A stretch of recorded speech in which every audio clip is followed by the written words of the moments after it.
Hey everyone, it's Jake at Jake's Metal Chat. Hope you're all well and welcome to episode 88 of my Metal Vault, where I will be exploring and showing you my favorite albums within the world of metal, as well as talking about the albums. I will also be talking about the band, so a brief history and any releases leading up to the album that I have picked. And we are in Norway for this episode, and it's a genre I haven't covered as much on this series yet. I haven't covered a lot of black metal.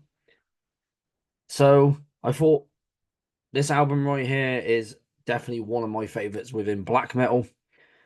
Very symphonic, very atmospheric, and just sets the tone. When you see the cover of the album, you can definitely get the sense of the tone that is on this album. And the band that I am talking about is Emperor, who I got to see in 2014 at Bloodstock, play this in full. It was the 20th anniversary of this album. So without further ado, once again, here is Emperor, and here is their 1994 debut in the Nightside Eclipse, released on Candlelight Records. This is a re-release because there's two, if you can see them, two bonus tracks. You probably can't see them, but they are actually really, really good little additions to this re-release. But of course, we're just going to be talking about the songs that are at the top there. Of course, you've got the band in their own little visual portraits. Of course, we need to get the booklet out so you can see the artwork there. Sometimes the light reflects off the case. So there's the CD. Got this person just chilling. And then you got the artwork, which is absolutely just incredible. And of course, the back with the logo right there. And when I was looking up like who did the photography, I I believe this is because they said there was one for Transylvanian ruins, and I'm fairly sure that's the Transylvanian ruins. And of course, there was three different people that did photography, and I think this is the Telmark. I think it's pronounced Tele. I think that might be it. If anyone does know, please comment down below. Because you got lyrics. And more lyrics over here. And a nice little simple booklet with just lyrics and pictures of a sky with light that gives it like a really nice green effect. And of course, one of the lyrical themes is nature. And of course, I love my nature as well. And this will definitely be an album when I'm next out in nature, I will be putting on. So before I talk about the songs on the album, let's talk about the band. So let's talk about Emperor. So, of course, they are from Norway, are part of the whole of the Norwegian black metal scene. They formed in 1991, then split up in 2001, then reformed in 2005, and then split up again in 2007, then reformed in 2013 to 2014, and then reformed in 2016, and have been going strong ever since. And of course, like I said, are this album is on Candlelight Records. Of course, they are still signed to Candlelight Records now. Their first gig was on the 13th of April 1992, so before they even had an album out, and even before they had a demo out. And this was alongside Enslaved, of course, another famous Norwegian black metal band, black Viking metal, and of course the lyrical themes, Norse mythology, Vikings, nature. So if you would, of course, I go on Metallum when I have a look at the bands and all the releases. Go on similar artists, you're going to see who's quite similar in terms of like sound, lyrical themes, and so on. And then you got Algol or Alga, I think it's pronounced Algol. I might have said it wrong, so I do apologize. And Infinite Death, which the first band after Enslaved was a black death metal band. I think they're still going now. Note they split up in 91 or sometime in the 90s. And then Infinite Decay was a death metal band from 87 to 92 and only released one demo. And if it's on YouTube, I'll be giving it a good old listen. So before they did this album, they released their first demo in on the 11th of July 1992 called Wrath of the Tyrant. Now, everyone is going to know that release is a 9-track demo. It was released on cassette by them. And on this release, it was only 3 of them. And I don't... No, wait. Well, yeah, no, because I was just seeing Isan's name as another name, which is spelled Y-double-G. That's why I was getting a little bit confused then. And after that, in 1993, they did their self-titled EP in May of that year of 93 on Candlelight Records, and they just got signed to that label. Then did a split that same year with Enslaved. Emperor had 4 tracks, and Enslaved had 3 tracks. And of course, on the Emperor side, there's 4 members, one of which went on to do, when I have a look on him, is a Mortis, who also has their own project under their own name. For Emperor, he wrote tracks 4, and 8 on this album that I will be talking about in full in just a moment. And speaking of which, of course, in 1994, they released their first album in the Nightside Eclipse on the 21st of February 1994. Of course, I got the re-release here, which was this one's 2004. My re-release is from, which is of course a remastered reissue with, of course, the 2 tracks that I will name quickly. One is A Fine Day to Die, which is a Bathory cover, and Gypsy, which is a Merciful Fate cover, and really good covers as well. Just to talk about those a little bit briefly. Dark Start with acoustic guitars for the cover of A Fine Day to Die, just to get that out of the way, because I thought I really liked that, and I thought, let's talk about it. So, who do we have in the band? Of course, I mentioned Asan. Of course, has been in the band since its inception in 1991. And of course, obviously, of the years they formed, split up, reformed, split up, reformed, split up, and then reformed in 2016. Of course, did keyboards from 91 to 2001, bass to 99 to 2001. Of course, has his own project under his own name. We have played Bloodstock at least twice now, and I've got to catch him at least those 2 times. I actually did manage to catch him. Catch him, should I say. And he's done using other bands as well, either around the same time he was starting Emperor and even before. And of course, did live keyboards for Satyricon in 1995, of course, another black metal band out of Norway. And of course, did guest stuff, vocals on track 3 for Devin Townsend Project's album, the 2011 album Deconstruction. And of course, vocals for Leprous for 3 of their albums, 1 for Jeff Loomis, 2 for Trivium on their 2015 album Silence in the Snow, and In the Court of the Dragon. Did the intro for track 1 for their Trivium's 2015 album, and keyboards orchestration for In the Court of the Dragon, which is really cool. So quite a busy man. And of course, did lyrics for track 4 for Dark Throne's album Total Death. and of course produced, engineered, mixed, of course, a lot of his own stuff, and then three releases for Emperor and the Halo Effect, just to name another, and for Jeff Loomis, of course. So yeah, just a very busy guy. And of course, we got the other guys, Sunmouth. I'm not sure how it's supposed to be pronounced, but hopefully I got it right. If not, I apologize. Of course, is still an Emperor today, as well as Scum and the Wretched End.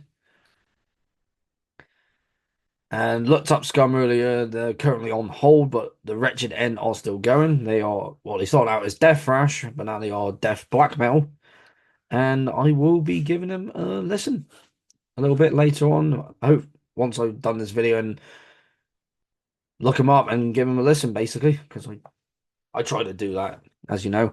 And of course, done guest stuff on three of Golgorov's releases. Of course, another band out of Norway.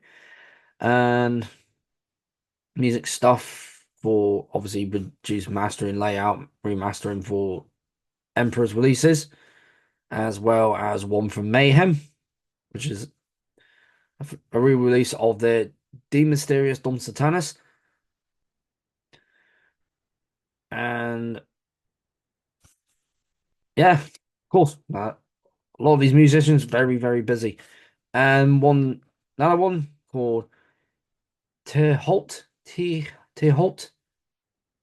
think that's how it's pronounced, or I'm not sure how you say it, but the name roughly translates to devil. Of course, it's not in Emperor anymore, but it's still in two bands. One called Green Carnation, and the third attempt was in Blood Red Throne, excellent death metal band to come out of Norway.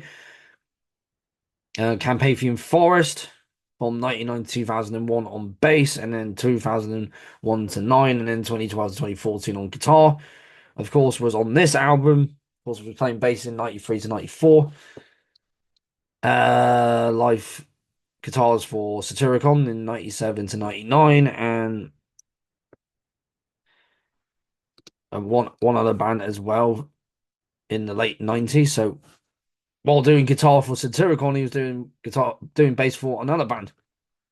And of course, did guest bass on Strange Old Brew by Carpathian Forest, and of course, engineering, cover, and lyrics, and mixing. Just a lot of mixing, a lot of producing for obviously Blood Red Throne, Emperor, their first demo, the post 1992 version, and of course, one of his bands that he's still currently in now.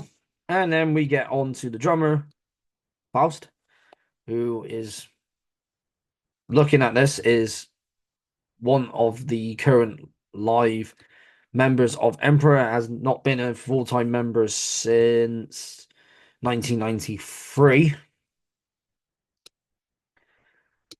but did live stuff from 2013, 2014, 2021, 2022, and now currently this year of 2025.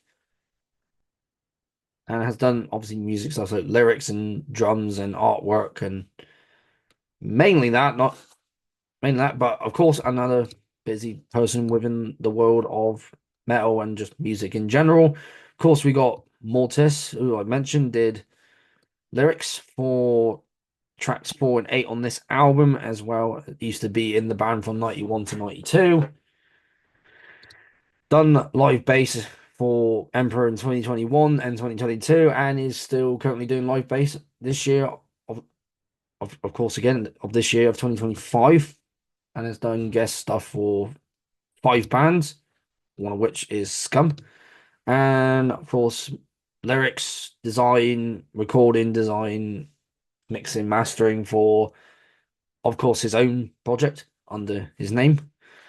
And that's, yeah, it's a lot. Of course, when there's a long list of people that have done certain things, I won't go through a lot of them, but there's Christopher who did the logo, or Christopher, but it's got no H. So he did the logo.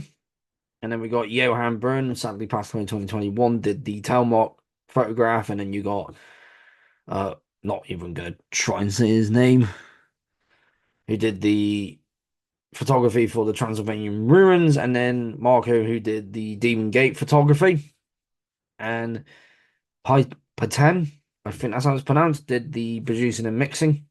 And yeah, so you're here to hear about the songs on this album. If you've heard this, you know the songs. If you haven't heard it in a while, give it another spin. For those who are familiar with Emperor but have not heard this album, I highly recommend you do. So they have, well, technically they have 8 tracks, but they have the intro, so it makes 9 in total. So you got the intro that starts everything off in that atmospheric style that you get within the style of black metal these guys play, which is more on the symphonic side. And then you get to the first song on the album, the first proper song to start off the album, into the Infinity of Thoughts. You got the excellent guitar, bass, drumming, vocals, instance vocals, just absolutely throughout this entire album is on point. Keeping those screams, keeping the just keeping the screams on point and just belting. And I said what I said here in my notes, strong opening with this song. And then you got the burning shadows of silence. Nice, still carrying on from where the first song left off. Excellent guitar work, excellent bass work, drumming, vocals, and just having that overall dark atmospheric tone. And in some cases, a little bit melodic, but that's good. It's good to have that variety. And then you got one of my other favorite songs, which is one of the lyrics that Mortis did, the songs for Cosmic Keys to My Creations and Time. That's become one of my other favorite songs on this album. Just a stellar of a song. Again, keeping that momentum, keeping that heaviness, that symphonic, atmospheric vibe with the guitars, the vocals, the drums, bass. Everything on this album is on point. Everything from the vocals to the instruments. And it's continuing on in the last songs on this album being Beyond the Great Vast Forest. Just what a title for a song. Love that as a title. As well as Towards the Pantheon. Again, keeping that overall tone. Vocals right in your face. Guitars, bass, drums just following straight behind. Then you got The Majesty of the Night Sky. And just another brilliant song title, which then goes straight into track number 8, which is my all-time favorite track by this band and on the album. Just literally how it ends, it literally goes as soon as it gets to I Am the Black Wizards, literally goes straight into that song. And it's just when you hear that opening riff, that opening note on that song, that opening, you're like, yeah, this would be a song. I think this might be a song that a lot of people would have heard first, or you might have heard a song from one of their later albums or songs from their next album. But this is definitely the one that definitely got me hooked to Emperor and this album. Definitely just how it starts off is just like okay, cool. It's building up and it's just straight in. Guitars, bass, drums, vocals. Just it's a dark song and it's one of my absolute favorites. And then we get into the very last track on the album, Inno Santia, which perfectly ends this album off. And and this entire album clocks in at 48 minutes 29 seconds long. The longest track on this album is the very first one, Into the Infinity of Thoughts, being at 8 minutes 14. Yeah, but overall, brilliant atmospheric tone, and just the amount, obviously, as well as this, doing vocals and guitars on this album, lead guitars, he's doing keyboards. So you've got that's where that symphonic element comes in, is with the keyboards. And they all did a stellar job on this album. It's well mixed, it's well produced, well engineered, mastered, everything. Just that night, that just again, dark atmospheric tone, which is what drew me to listening to bands like Emperor and then other bands within the black metal scene, not just in Norway, but here in the UK, America, and in all over Europe, like France, Italy, Germany. Yeah, there's so many bands out of Europe, out of Scandinavia, and just been like, wow, there's different variations of black metal. And the symphonic atmospheric tone is more what I listen to now, because I used to listen to stuff like, and I still love the band now, Dark Funeral from Sweden. They're just full on in your face black metal, but then I'm like, yeah, I'm in the mood for that. Let's listen to that. And I'm like, you know what? I want to listen to something a bit more atmospheric, a bit more, it's got a bit more synth into it, a lot more variety, like adding different instruments within their music. And this definitely ticks the boxes. Same with another band I'm going to mention here in the UK, the Infernal Sea. Definitely got that really dark, foreboding tone. And yeah, this is again that overall feel, the overall tone, and looking at the album artwork definitely is showing you the overall vibe of the album. And yeah, my conclusions. I'm always going to say it's heavy. It is absolutely heavy. It's symphonic. It's dark. It's it's absolutely brilliant, brilliant, brilliant stuff. And oh, I forgot to mention one more song, of course, Towards the Pantheon. Just keeping that overall atmospheric tone. I'm pretty sure I mentioned that already, but I might have forgot. So let's just mention that now. So just the name of songs again. So you got Into the Infinity Thoughts, The Burning Shadows of Silence, the Cosmic Keys to My Creations in Time, Beyond the Great Vast Forest, Towards the Pantheon, The Majesty of the Night Sky, I Am the Black Wizard, and Inno Asantia. Just to name those songs one more time. And again, they keep that overall vibe, that overall rhythm, that overall basically just keeping that steady flow with all the songs. And yeah, it's a timeless classic. Of course, it's going to be a timeless classic. It's now, well, last year it turned 30 years old, and it still holds up now. That's you know, a lot of these albums to me, and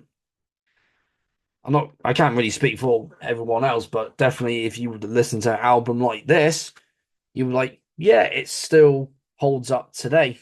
It's definitely does.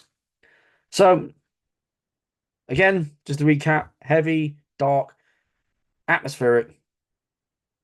It's a great balance of synths and the raw tone with the guitars, the bass, drums that you get within that genre of black metal. But you put the synths on it, and you just you like change the tone a bit to that more, like I said, it's still like a really heavy, not overly aggressive album, but definitely an album that I know fans of black metal that like stuff with synth in it will definitely enjoy. So once again, Emperor and in the Nightside Eclipse. And that is it for this episode of My Metal Vault. Also, I got three more to record next week. No, two more to record next week. And I might either stop at episode 90 or I might continue on to episode 94 or 95, depending how busy my December gets. Because obviously we're in December now, it's almost the end of the year. And of course, I got to do my end of year video. And of course, massive collection update. Still got to get that stuff to talk about here on the channel. But once again, thank you for tuning in, being patient, listening to me prattle on for ages. And do all the usual like, share, comment, subscribe to keep up to date with what I got coming up on the channel. Of course, I put in the community post what episodes I'm doing of this series and when they're going out. And of course, the collection updates. And I'll update that with my end of the year list. I'm not sure when I'm going to do that yet. Probably before New Year's Eve. So anyway, thank you for tuning in. I've been Jake of Jake's Metal Chat. Keep the banner of metal well and truly high. Do take care of yourselves. And I'll see you all in another episode of My Metal Vault.